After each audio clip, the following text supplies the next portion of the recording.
ये महान दृश्य है, चल रहा मनुष्य है, स्वेद अश्रु रक्त से लथपथ लथपथ लथपथ। Agnipath Agnipath Agnipath.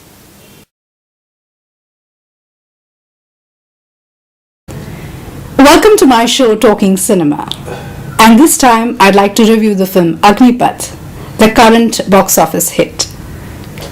I'd say poetry meets melodrama, and at the very central core of the film is an interesting aspect of the use of a poem by Harivansh Rai Bachchan. And even though the poem is really not about revenge, in fact it's about undying commitment to a path where that commitment to duty gives you a superhuman quality. The film uses it as a revenge plot, and with that, contained in that poem therefore, or rather the poem is made a vessel in a poetic interesting form where a very simple premise is set out. And when we talk about popular Indian cinema, which to a large extent I think is an interesting exercise that this review can do, is that how this film, or rather with this film, we can understand key important features of popular Indian cinema. And therefore one very important aspect is that it needs to be very simple, and a very simple premise therefore that the film sets out to prove, and of course in its climax and resolution leads to that completion. And here we have a very simple theme, that is the son, the hero, that takes revenge for his father's death. And of course therefore the film works on this very simple premise that is set out and successfully goes out and reaches a climax and a resolution that sets that into play. And a very important aspect therefore that's coming into play and that works and makes the film work at one level.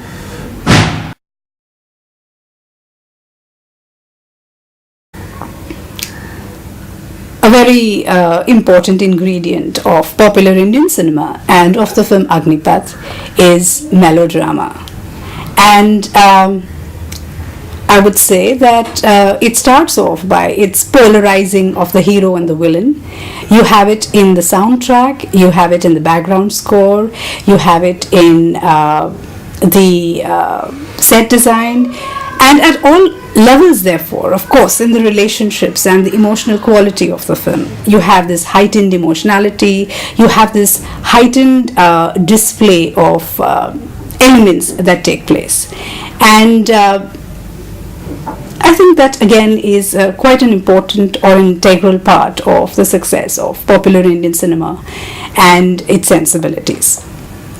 Talking about song and dance, song and dance, if we talk about the Indian ancient aesthetics, to a large extent is about exploring emotions, and all popular Indian cinema to a large extent of course does address that aspect, and that's why again songs and dance take the film to another level of reality, which is an emotional level of reality. So popular Indian cinema is very steeped in its ancient Indian aesthetics. At the same time, what's an interesting fact with a lot of popular contemporary cinema, Indian cinema, is that rather than the songs that explore the emotion, which we even had in Agneepath, what's getting very popular is the item number, where there is a show off of choreography and there's a particular kind of sex appeal. And therefore we cannot miss the very famous Chikni Chameli. That's an item number in the film Agneepath, and to a large extent is I think the most popular song in the film. And why that is so, the audience that has kind of caught on to it, I think is something to maybe think about and ponder on in terms of the popularity or the use of song and dance in contemporary Indian cinema.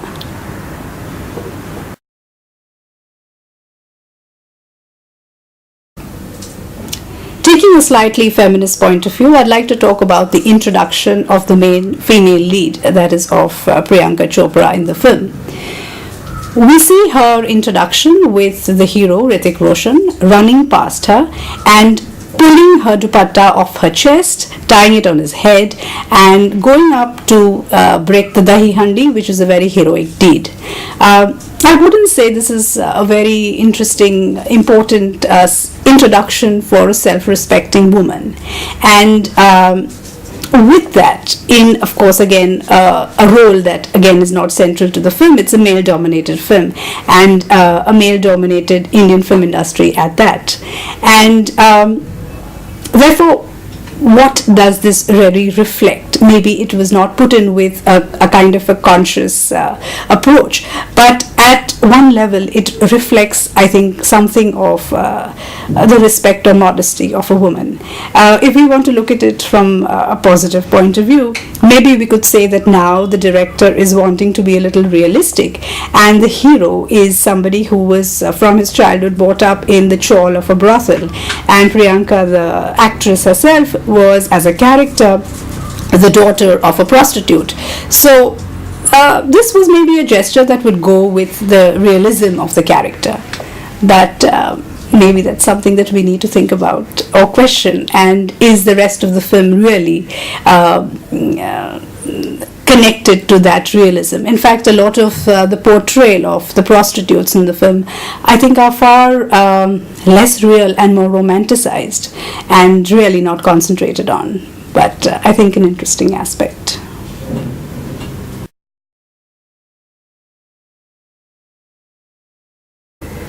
Right from the first Indian feature film, Raja Harishchandra, which was made by Dada Saheb Phalke in 1913, we have the use of Indian epics, the Ramayana, the Mahabharata, stories, morals, characters, etc.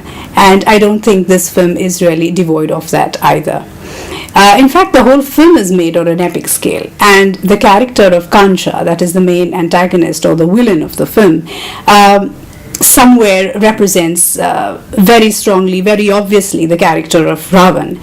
And in fact, even in his dialogues, he states that towards the climax of the film, he says that Ramji Lanka Padhare.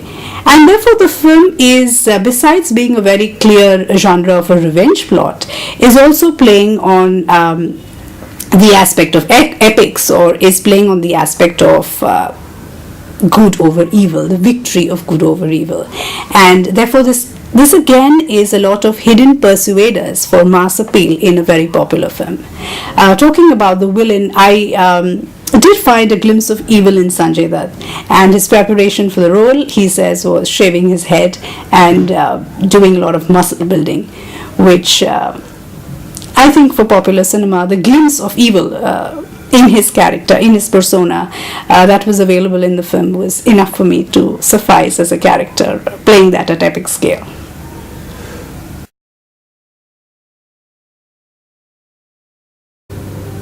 Agneepath is definitely a male-dominated, male-centric film where the hero, that is Hrithik Roshan, takes revenge for his father's death.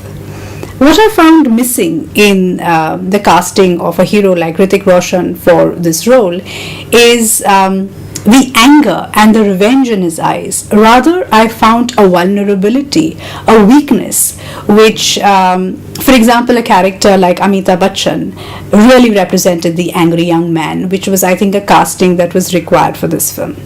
Well, at another level, something, of course, that I don't think the directors thought of, but Hrithik Roshan really represents a character which is much more tender and vulnerable.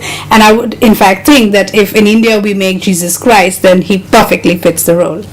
Coming back now to the climax of the film, again, the climax is very much in the mold of popular Indian cinema, where you literally suspend your belief, and it's melodramatic. And very importantly, what in fact works for it is that it's now living out the premise that the film has set out to prove. And here we have this heightened emotionality, we have this heightened drama really that takes place at all levels, in terms of acting, in terms of set design, in terms of the soundtrack and music, and we have the final confrontation of good versus evil. And however weak your character is in physicality, or rather in stature compared to the evil melodramatic larger than life character of Kancha, we see that he has to succeed. And maybe that's something that the film really sets out to do, where if you really accept the mold in which the film is made and see the film, you can enjoy the climax of the victory of good versus evil, because that's something that, as we had discussed, is what the film is going to set out to prove, and really appeals to the audiences. This is something that they're waiting for. This is something that the whole film is taking you to. So there is kind of a satisfaction that the audience feels in it. And of course, if you want to look for realism, if you want to look for a glimpse of what reality is like, it might really not please your senses. But then we're talking about Indian popular cinema, and we're talking about melodrama, we're talking about a story well told, and I feel at that count the audience loved it, and I enjoyed it too.